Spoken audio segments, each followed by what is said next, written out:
प्रहलाद जी का चरित्र हुआ, देवासुर संग्राम पूर्ण हुआ।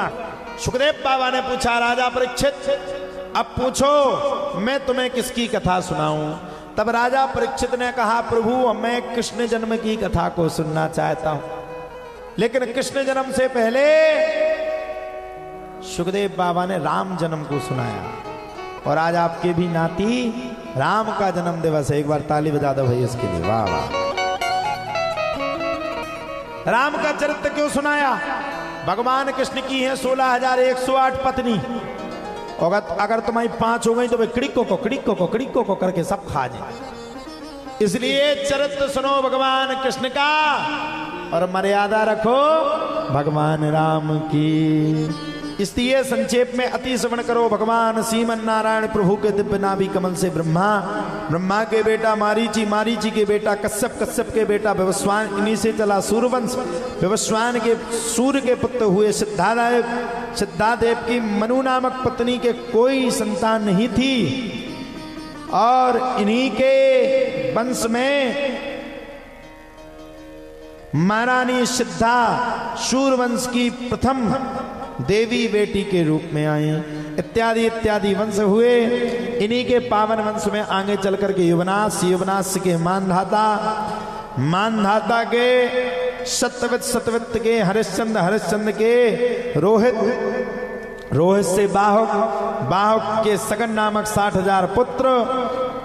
आगे चल के इन्होंने अश्वमेघ यज्ञ किया। इंद्र ने घोड़े को चुरा करके कपिल देव जी के आश्रम में बांध दिया।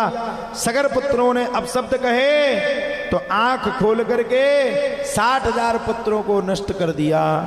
इन्हीं सगर पुत्रों में असमंजस, असमंजस में अंशुमान, अंशुमान में दिलीप, दिलीप के पुत्र भागीरथ। इन्हीं से गंगा मैया का प्रादुर्भाव हुआ। बोलो गंगा मैया की।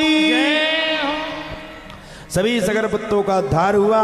शुक्राचार्य जी कहते हैं परीक्षित इन्हीं भागीरथ के वंश में राजा ऋतुपर्ण, ऋतुपर्ण के सौदास, सौदास के अस्मत, अस्मत के नारी कवच, नारी कवच के खड़वांग, खड़वांग के दिलीप, दिलीप के रघु, जिससे चला रघुवंश। रघुवंश में रघु के बेटा अज, अज के बेटा दशरथ। और दशरथ के घर में चैत्र की नवमी में ठीक 12 बजे भगवान राम राजा सरकार का जन्म हुआ। बोलो राम लला सरकार की। सुखदेव जी कहते हैं, राजा परीक्षित अब चंद्रवंश की पुण्यमय कथा को श्रवण करो। भगवान नारायण के नाभि कमल से ब्रह्मा, ब्रह्मा के बेटा अत्रि, अत्रि के बेटा चंद्रमा, जिनसे चला चंद्रवंश। चंद्रमा के बेटा बुद्ध, बुद्ध के बेटा पुरुरवा, इन्हीं पुरुरवा का दूसरा नाम राजा एल। राजा एल का विवाह और वर्षी अप्सरा के साथ हुआ। इनके आयु, शतायु, सत्यायु, राजा विजय आदि 6 पुत्र हुए। सुखदेव जी कहते हैं, राजा परीक्षित पुरुवंश में ही राजा दुष्यंत का जन्म हुआ। इनके ही बड़े प्रतापी पुत्र का नाम भरत पड़ा, जो बचपन से सिंहों की कीड़ा किया करते थे। इसी प्रतापी वंश में आगे चल करके रंती देव हुए, जिन्होंने सूखा पड़ जाने पर अपना सर्वस्व खजाना जनता को लुटा दिया और 49 दिन तक भूखे रहे। राजा परीक्षित तुम भी पुरुवंशी हो। आगे चल करके यदवंश, यदवंश में अजीमीण, देवीमीण, सूरसेन, प्रभाती आदि आदि बड़े प्रतापी राजा हुए। सूरसेन के बेटा का नाम पड़ा आनक दुंदुभी, जिनका नाम था वसुदेव। राजा कंस का बड़ा भारी अत्याचार था। देवकी का विवाह राजा कंस ने वसुदेव के साथ किया। और जब देवकी की विदा करने के लिए चल पड़े, तब वसुदेव जी की विदा करने के लिए जब राजा कंस गया, तब आकाशवाणी हुई। और आकाशवाणी ने कहा, हे राजा कंस, जिस देवकी को तू विदा कर रहा है, इसी देवकी की 8वीं संतान तेरा काल हो जाएगी। अब देखो भैया, अपने काल से संसार डरता। कोई संसार में काल के गाल में नहीं जाना चाहता। कारक ग्रह में डाल दिया। देवकी की 1 से लेकर के 6 संतानों को मार दिया।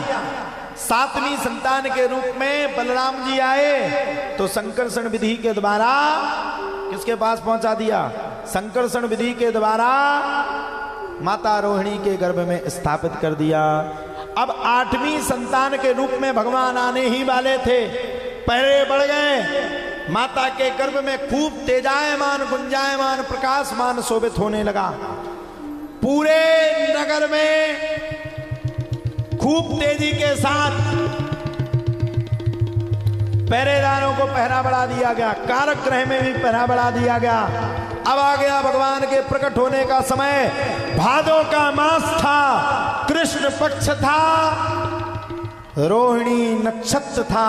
खूब तेज घनघोर बरसात हो रही है, बिजलियां तड़तड़ा रही है, खूब तेज बारिश हो रही है और रात के ठीक 12 बजे भगवान प्रकट हो गए।